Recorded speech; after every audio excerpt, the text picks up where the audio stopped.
कहते हैं कर्महीन खेती करे, बैल मरे सूखा पड़े। कुछ वैसा ही हाल हो गया है पाकिस्तान के साथ। पाकिस्तान को आनन फानन कैंसिल करना पड़ा है अपनी पाक सेना के इवेंट को। तो वहीं दूसरी तरफ मलेशिया, ये जो मलेशिया देख रहे हैं स्क्रीन पर, भारत से दूर लेकिन भारत के लिए बेहद महत्वपूर्ण है ये मलेशिया। यहाँ पर पकड़े गए हैं राष्ट्रपति जो पूर्व राष्ट्रपति थे और भारत के हिमायती भी माने जाते थे। आखिर दो राष्ट्रपतियों के साथ क्या कुछ खेल चलने लगा है मलेशिया के अंदर। जियोपॉलिटिक्स में मलेशिया हमारे लिए बेहद महत्वपूर्ण है।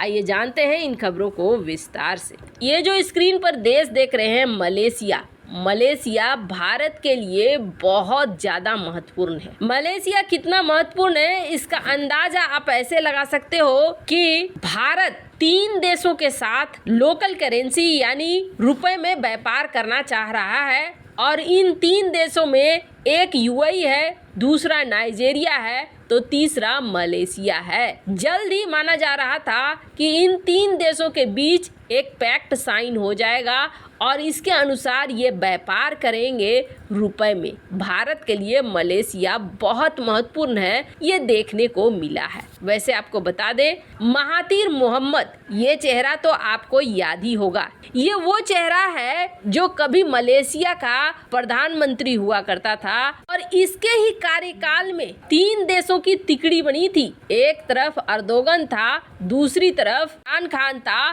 तो तीसरी तरफ मलेशिया था। इन्होंने पूरा प्लान बना लिया था भारत के खिलाफ जाने का और ये वक्त भारत के लिए बड़ा कठिन था क्योंकि तीनों देश मिलकर कुछ इसी तरह की प्लानिंग भी करने लगे थे, कई मौकों पर साथ भी आने लगे थे।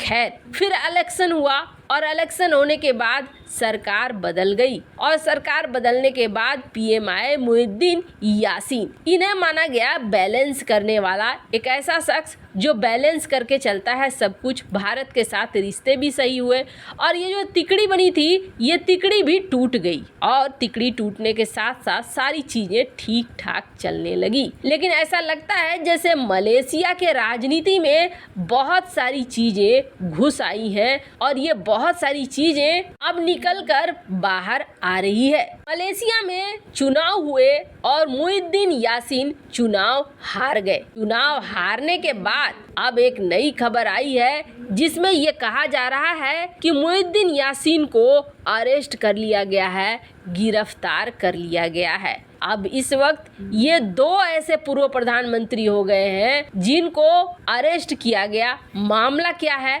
क्यों इन्हें पकड़ा गया है? तो मलेशिया के पूर्व प्रधानमंत्री मुहिउद्दीन यासीन पर भ्रष्टाचार के आरोप लगे हैं। भ्रष्टाचार के आरोप लगने के बाद ही इन्हें गिरफ्तार किया गया है। कहा जा रहा है जब महामारी काल था तब भवन निर्माण का ठेका इन्होंने कई परियोजनाओं के बदले में बहुत सारे पैसे आए थे और इस पैसे को बेरसातू के खातों में ट्रांसफर किए। साधारण भाषा में समझिए तो कहा यह जा रहा है कि 75 साल के मुहिउद्दीन कई परियोजनाओं को शुरू किया इन्होंने, लेकिन जो पैसे हैं वो पैसे उनकी बेरसातू पार्टी के खातों में जमा कराया गया और इसका जब डिटेल खंगाला गया तब ये निकलकर सामने आ रहा है जो कहा जा रहा है कि दरअसल जब परियोजनाएं दी गई ना, परियोजनाएं के बदले में कहा गया ठेकेदारों को कि आप पार्टी के अकाउंट में पैसे डालो तब हम आपको परियोजना देंगे। यहाँ पर खोजबीन शुरू हो गई है। इससे पहले अगस्त 2022 में पूर्व प्रधानमंत्री नजीब रजाक को भी भ्रष्टाचार के मामले में 12 साल की सजा दी गई। उन्हें 2018 में ही ये सजा दी गई थी कि इन्होंने सरकारी कंपनी 1MDB के जरिए हजारों करोड़ रुपए गबन किए थे। अब ये दूसरे प्रधानमंत्री हो गए जिनको इस तरीके से पकड़ा गया है। लेकिन इनका कहना है कि चूंकि राजनीति बदल गई है, सत्ता में नए लोग आए हैं तो ये मेरे से खुंदस निकाल रहे हैं। मैं जिस तरीके से नीतियां बदल रहा था उन नीतियों को लेकर ये मेरे से गुस्साए हुए हैं और इसलिए ये एक्शन ले रहे हैं। खैर, भारत के लिए थोड़ी टेंशन जरूर है। इसलिए टेंशन जरूर है क्योंकि मलेशिया में धीरे धीरे चीन की पकड़ काफी मजबूत होती जा रही है और चीन नहीं चाहता है कि सत्ता में कोई ऐसा शख्स आए जो भारत का हिमायती हो, बल्कि ऐसे शख्स ही रहे जो भारत के खिलाफ रहे और चाइना के सपोर्ट में रहे। खैर, जियोपॉलिटिक्स में ये सारी चीजें तो चलती ही रहेंगी, पर इन सब के बीच में पाकिस्तान को लेना पड़ा बहुत बड़ा निर्णय और कैंसिल करके खुद ही इन्होंने अपने पैर पर बड़ी वाली कुल्हाड़ी मार ली है। दरअसल जैसा कि हमने बताया, आर्थिक संकट के दौर से गुजर रहा है पाकिस्तान और ऐसे हालात में इसकी मदद करने को कोई नहीं आ रहा है। पश्चिमी देशों ने ये जरूर कहा कि आप यूक्रेन को दे दो हथियार, गोले बारूद, तो फिर हम आपकी मदद करेंगे और पाकिस्तान ने भी इस बात को करीब करीब मान लिया और पाकिस्तान ने हथियारों, गोले की सप्लाई करनी शुरू कर दी। एक तरफ जहां पाकिस्तान रूस से तेल ले रहा है और गेहूं ले रहा है, तो वहीं यूक्रेन को हथियार भी सप्लाई कर रहा है और ये हथियार पहुंच भी रहे हैं यूक्रेन को। अब तो खुल्लम खुल्ला पैक्ट साइन कर लिया गया जिसमें कहा गया कि हम T-80UD टैंक के लिए जो गोला बारूद है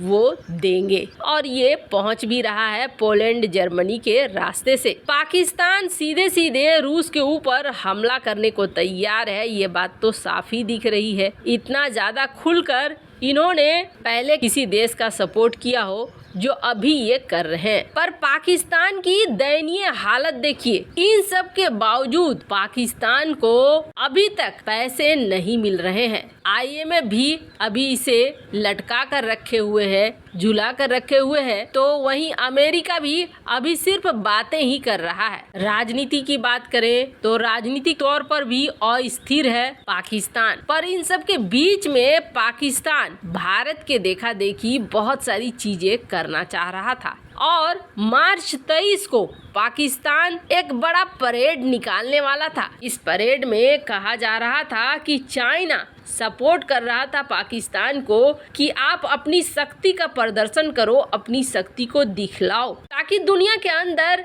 पैदा हो कि पाकिस्तान अभी भी काफ़ी मजबूत देश है और सैन्य शक्ति से बेहद मजबूत है। हालांकि पाकिस्तान ये इसलिए भी दिखाना चाह रहा था कि भारत से उसे खतरा लगातार महसूस हो रहा है। अब इन्होंने मौका चुना 23 मार्च का, जो पाकिस्तान डे के नाम पर ये मनाते भी है। सब कुछ तय हो गया, लेकिन अब कहा जा रहा है कि नहीं, हम इसे नहीं मनाएंगे। क्यों? पाकिस्तानी सेना भी मना कर रही है और सरकार भी मना कर रही है। दोनों का ये कहना है कि राजनीतिक तौर पर अस्थिरता है और आर्थिक तौर पर हम तैयार नहीं हैं कि पाकिस्तानी परेड को कर सकें।